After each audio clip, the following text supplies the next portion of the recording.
आलेल्या मान्यवरांचं या ठिकाणी स्वागत करून सदिच्छा आणि शुभेच्छा व्यक्त करतील।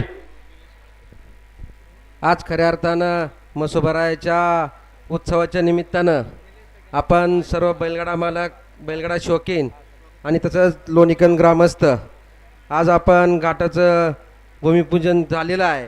आता थोड्याच वेळात घाट चालू होणार आहे आणि हे सर्व बैलगाडा मालक असतील आणि मसोबाराची यात्रा सालाबादप्रमाणे दरवर्षी ह्या चालू याच्यामध्ये बऱ्याचशा यात्रा ह्या दिवशी असतात, त्याच्यामुळं दरवर्षी लोणीकनकरांना थोडी अडचण येते। दरवेळेस बऱ्याचशा यात्रा बक्षिसं भरपूर असून सुद्धा गाड्या मालकांना सहभागी होण्यासाठी भरपूर अडचणी येतात, पण ह्यावेळेस जो लोणीकनकरांनी बैलगाडा संघटनेने जो निर्णय घेतला त्याचं प्रथमतः सर्व गाड्या मालकांच्या वतीने धन्यवाद मानतो आणि सहर्ष स्वागतही करतो।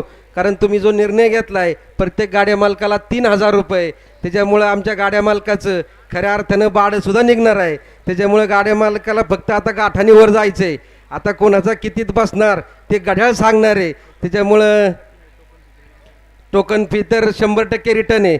तसं तर आपल्या अखिल भारतीय बैलगाडा संघटनेने 500 रुपये यात्रा असेल तर ठेवायचं ठरलं होतं, पण प्रथमतः सर्व ग्रामस्थांचं मनापासून धन्यवाद मानतो बैलगाड्या मालकांच्या वतीने। आणि घड्याळ मास्तर असतील, निशाण बादर असतील, लाईनमध्ये काम करणारे असतील, सर्वांना विनंती करतो की सर्वांनी चोखपणे काम करायचं आहे आणि सर्वांना यात्रेसाठी खूप खूप शुभेच्छा देतो आणि या ठिकाणी थांबतो। धन्यवाद साहेब। धन्यवाद सदस्य साहेब। त्याचप्रमाणे सरपंच निलेश शेठ वाळके पाटील आणि अक्षय शेठ वाळके दोन्ही मान्यवरांचं स्वागत करून या ठिकाणी सर्वात शेवटी या ठिकाणी पंचायत समिती